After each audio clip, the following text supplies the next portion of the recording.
everybody. I'm Cassidy, one of your Indianapolis Colts cheerleaders, and you're watching the Believe in Colts podcast. Welcome back to another edition of Believe in Colts. With me, as usual, is my guy, Jerraud Powers. And this episode, in place of Rodney McLeod, we have a very, very special guest, former Indianapolis Colts pass rusher, former NFL sack leader, Robert Mathis. Robert, how are you doing, my guy? Appreciate you being on the show today. I'm blessed. I'm doing awesome. I appreciate you guys having me on. All right. Man, I appreciate you coming, man. I know your time's valuable, so we're just gonna jump right in it, man. We're in the off season. Everybody know the type of season we're coming off of. Feel like we got, some needs that's out there that we need to get. In your opinion, what do you think the Colts need first and foremost to get this thing back to where it needs to be? Man, the engine to every vehicle in the NFL is a quarterback. It starts and stops there. No QB, no chance. There's a lot of good options. A lot of good options, especially at the number 4 spot where we're slated to draft. So it definitely starts at quarterback, and then coming on down, you need a edge rusher, left tackle number 2, edge rusher, and another big time receiver. So we got needs, a lot of them. Absolutely. You're talking about edge rushers. A lot of my questions are going to be focused a lot on that. We got a couple guys that are slated as free agents this year. One of them is Tyquan Lewis. He's had a problem with injuries. Obviously, he's tore his ACL, different knees, different years, last 2 years. But when on the field, he's been pretty darn productive. What are your thoughts about Indianapolis? Should they re-sign him and bring him back, or should they look elsewhere? Absolutely. He's not going to cost a lot. And matter of fact, I love Tyquan. I love what he brings. He's ultra reliable. And what you see is what you get, because you know what you're going to get with him. He's, like I said, he's not going to cost a lot. Bring him back, and he picks up on the scheme, and he has a high football IQ. So those are that's an intangible that you really can't measure. So once he gets healthy, he's going to give them exactly what they expect. So I would definitely resign him, but you also need a big time edge guy opposite Quiddy. Absolutely. Hey, so just getting away from, I guess, the team a little bit, in your honest opinion, I would put you on the Mount Rushmore when it comes to pass rushers and some of the guys that I would say QBs feared every week when they know that, they see your name as an opponent. So in today's game, since you've been around it since you retired, obviously everybody knows your resume and what you accomplished. How has today's pass rushers changed from your time when you played and the era of pass rushers that you came up in? Man, it's a little tougher nowadays because these soft ass quarterback rules that they got in place, man. You can't even breathe. You can't even hurt.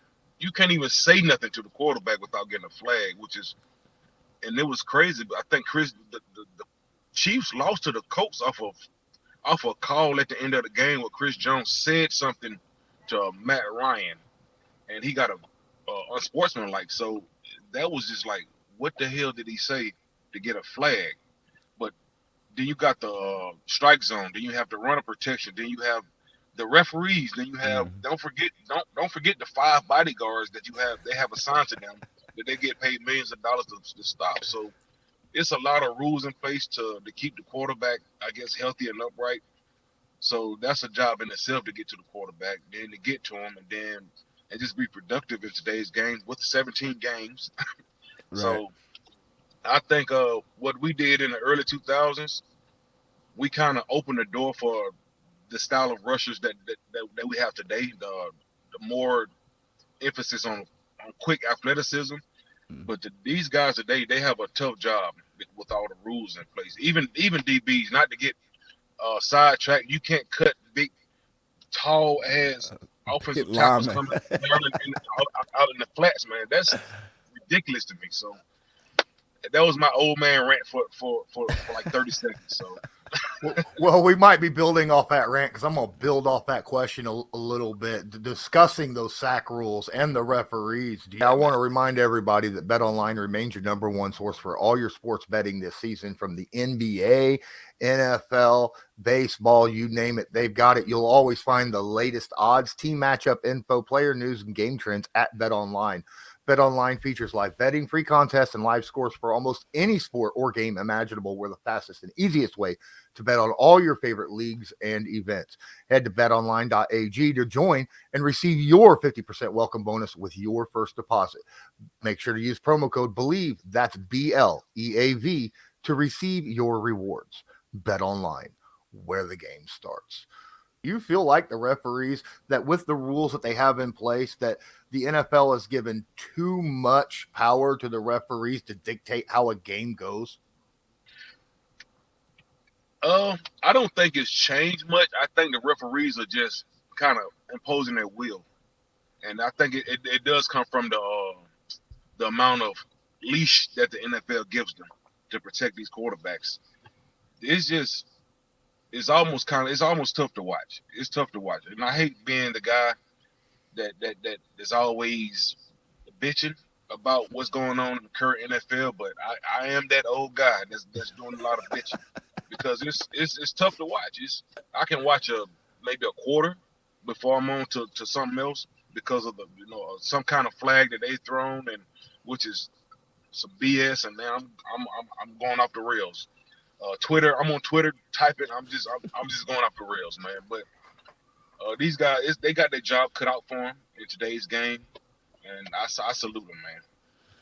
Hey, man, so your skill set, your style of rushing, like you said, I think you was kind of before your time. I think your style of rushing and your skill set, your size in today's game, that's what everybody's looking for, like you said. I mean, you cut on the combine, you see these outside pass rushers now running the 4.5s, running the 4.4s, and I remember you and Freeney used to argue about who was faster, and and stuff of that nature. So I do think you guys was before your time, and you played in a 4-3 system to where you was pretty much undersized in a system your entire career. If you played in today's, out of the 30 sacks that you had in your career, if you came in today's game with the same longevity that you had, what you think your career would look like now? Even though you got a Hall of Fame career, what do you think it looked like in today's game? Hey, be honest now. Don't hold your tongue. man, with the yeah. It'll probably be in the 150s, 160s, and then you have the added game. And then remind you, a lot of people don't take into effect that we was humming in the 2000s, and near the end of the season, we kind of shut it down. We didn't play a lot of those games, or people don't really take that into consideration. So I know Dwight and myself would definitely eat in this generation. Definitely eat. Just like the moves that they do, we was doing this stuff in the early 2000s. We was doing this in early 2000s, but now all of a sudden it's new. I guess with this ghost technique, man, we was doing that in 2003, 2004. Like the hand-to-hand combat, a lot of this stuff. I mean, you don't reinvent the wheel, but you just claim that you invented it. So there's nothing new under the sun. So I definitely think we would eat and eat good. Eat greedy in this generation. So, but like I said, salute to these guys. Get your money, and then they get the money too. So that's another thing. Yep. Getting back to the Indianapolis Colts and their pass rush on this past offseason, Yannick Ngakoue had 9.5 sacks on the season last year under Gus Bradley. They brought back Gus Bradley. Remember, Yannick missed the last few games due to being on IR. And I'm just curious, with him being a free agent, you talked about you need another edge rusher opposite pay. Do you bring back Yannick, or are you looking elsewhere in maybe free agency or the draft? I'm looking at how does he fit with the unit. So I don't, like I said, I haven't been in that building in like 2 or 3 years, so I don't know the dynamics of what's going on. But you got Buckner, you got Quiddy, And you got Yannick, 9 sacks is 9 sacks. So you cannot sneeze at that. So, but you also have he's also a guy that's been kind of 4 teams in 4 years, like 5 teams in 4 years. So there's something going on with that. Even though he has the production, there's something going on with that because you do not let pass rushers out the building. So that's one question that I have. If that can be answered, then that will give you the answer that you need. But the fact that he's a free agent, that he's not being hurried to be signed, that tells me a lot. So I definitely would like a stud guy opposite Quiddy, and that's just to develop him as well because that youngster got a lot of tools, and he needs to come see me. Hopefully he can get this message. You need to come see me, Quiddy, and sky's the limit for him, DeForest, and my favorite D lineman, Grover Stewart. He had a good year. He had a good year. Mm-hmm. Hey, man, you spent 14 years with the Colts, and I know what the Colts mean to you, ring of honor, a lot of your experiences, a lot of helping you come through a lot of the stuff that you went through coming from Zone 6 back in east side of Atlanta and Huntsville at A&M.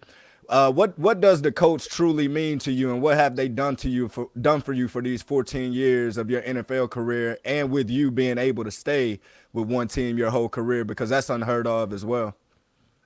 Well, this is what it means to me. I had a house built in Atlanta to retire, to live happily ever after. I put it on the market to sell because I wanted to stay in Indianapolis. That's what the Colts and the city and the state means to me. So I gave up my Georgia boy aspirations the rest of my life to be a Hoosier, whatever the hell a Hoosier is. So just being like for what the team and everybody here has done for me, just embrace me. And to be able to start and finish my career in one spot, and they gave me the option to do that, and so that means a lot. And also, I just want to pass on whatever the things that I learned from the organization on off the field. I want to pass that along in the Indiana community. You talked about the pass rush for the Indianapolis Colts being a top 3 need this offseason in the draft. Now, obviously, I don't think the Colts are going to spend their first-round pick on a pass rusher, but say in the later rounds, 2nd through 7 is an option. Are there any diamonds out there that you feel like the Indianapolis Colts should get a look at and possibly, they may surprise some people coming out of college this draft? There was I had an agent reach out to me about training this guy, and I took a look at him. I said, man, he got it, but I don't think he's getting some first round looks. But Andre Carter out of Army, I think Army, he's a guy, he got it, but right now he can't put on a lot of weight or whatever because of military stipulations.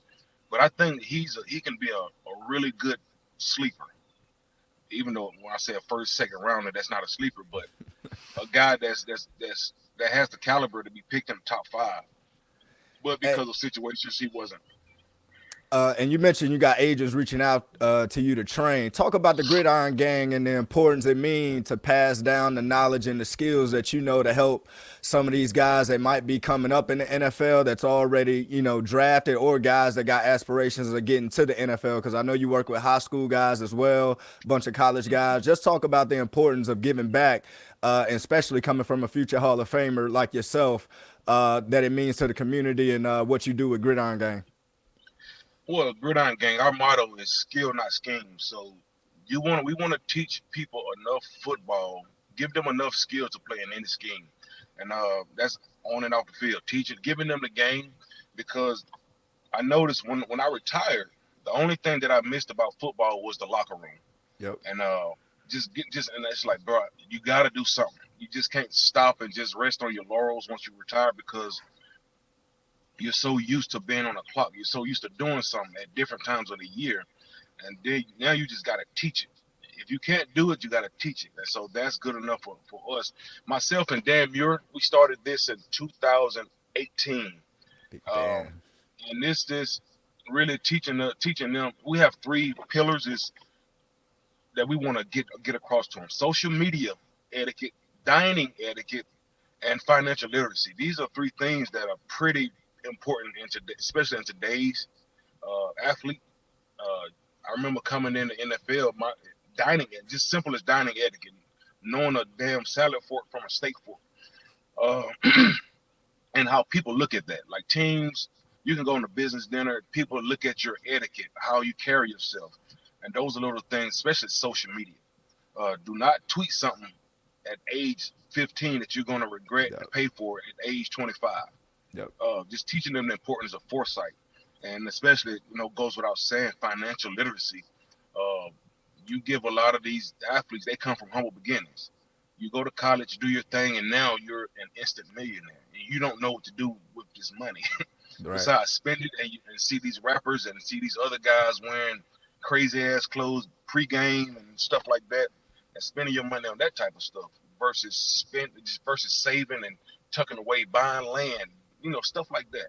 And then, fast forward, we just pour into our people, like our student athletes, and just teaching them things that we wished we had known at that particular time in their life, and they pick up on it. And so we have, like I said, high school guys, college guys, and NFL guys. They all training side by side, because we also have the little teeny boppers, which is like third and stuff like that, but they don't know who I am. So the third graders watch the high schoolers watch the college right. Watch the NFL guys, and the NFL guys remember us when we played. So it's a trickle down effect, which it works really good for us, really, really good for us. So definitely proud of what we're doing, and we have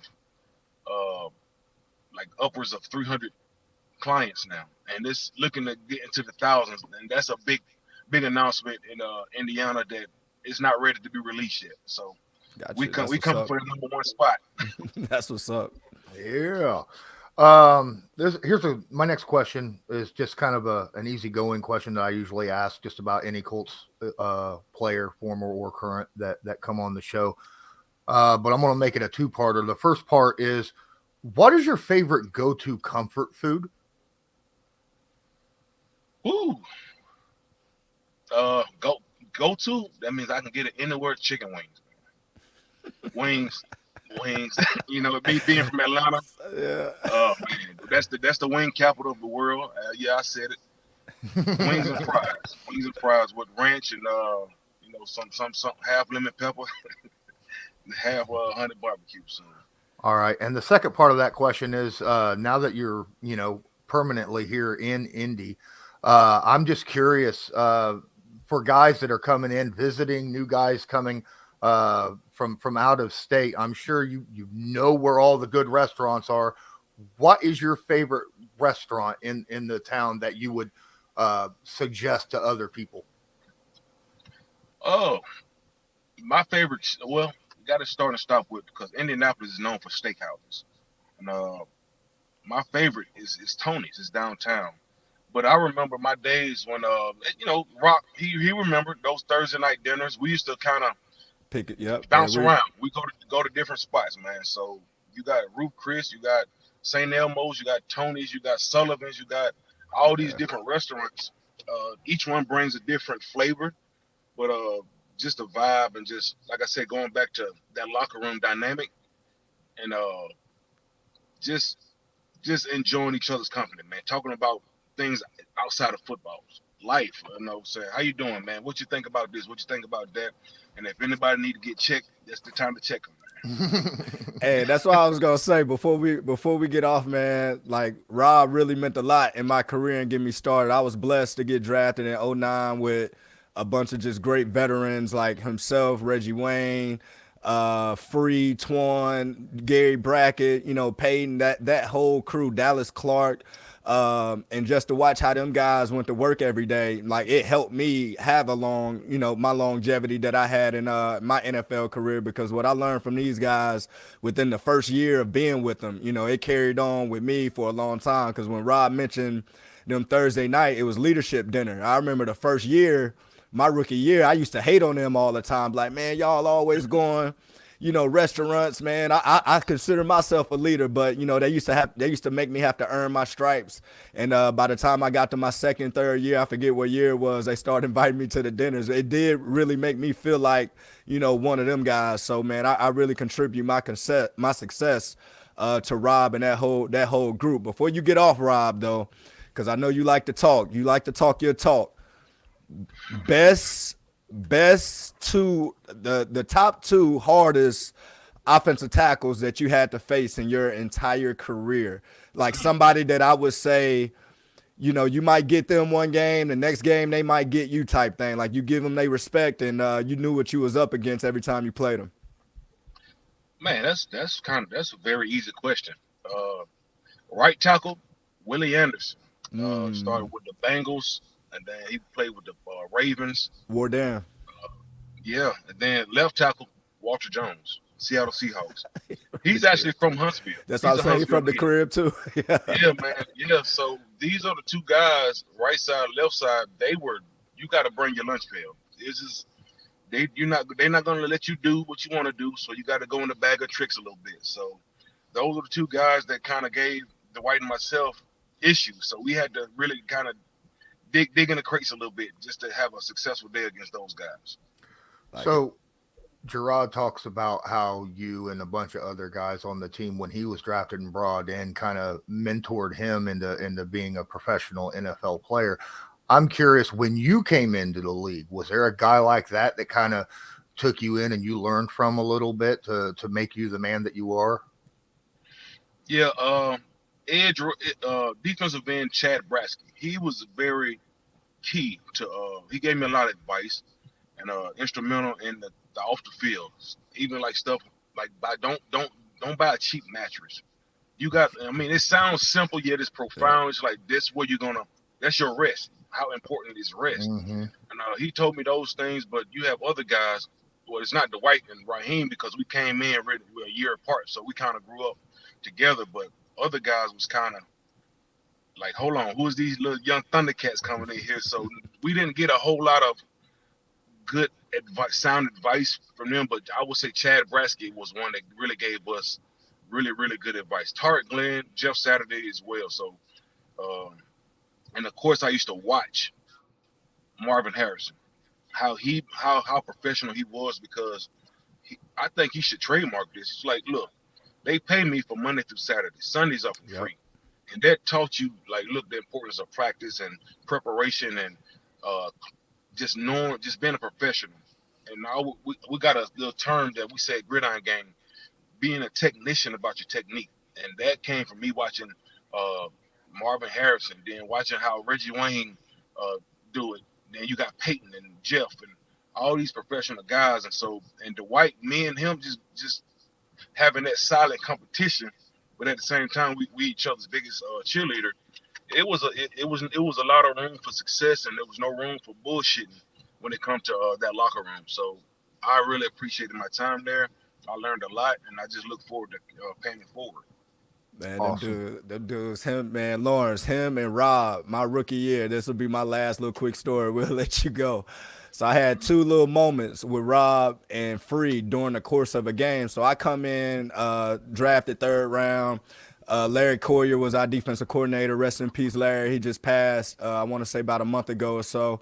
And Larry's giving me a hard time as a rookie. I'm talking about I couldn't even walk straight without him critiquing me, just being on me. And but I didn't know how it worked, to where it's just like, man, if a coach is on you, like that means he really likes you, or whatever the case may be. So I end up becoming a starter and all that. And I remember it was a certain play that I wanted Dwight Freeney to kind of crash down, because he had me on the outside for help now because of the certain formation. And I remember I patted him on the butt to get him to move down. He literally, right before the snap, stood up, looked at me, and said, "Do not ever touch me a day again in your life. You play off of me." So I'm basically out there just playing off of him. Fast forward, it may be like 2 or 3 games later, similar situation with Rob. It's a third down play. I'm still trying to figure out these two guys on how they are mentally. Third down, I know that's their money down, so it's third down play. I'm trying to get him to crash down. Boy looked at me and gave me one of them looks. Rob got this intimidating look and stare about him until you crack that mode, and then he the goofiest one in the room. He gave me a look to it was almost like, boy, if you mess up one of my sacks out here, I will kill you personally. So like it was fun playing with guys like that, man, because you know what you was gonna get. It made my job a lot easier as a DB, so I only had to cover for about 2.5 seconds. Oh, I forgot about that, man. Yeah, man. But I appreciate you, man. Really appreciate you coming on and being with us on the show, man. I'm gonna definitely hit you up for another episode down the road. Right on. Appreciate y'all having me, man. Absolutely. Well, this will be it for Believe in Colts edition with myself, Jerraud Powers, and special guest Robert Mathis, brought to you by Bet Online. And until next time, as usual, go Colts. Do you believe?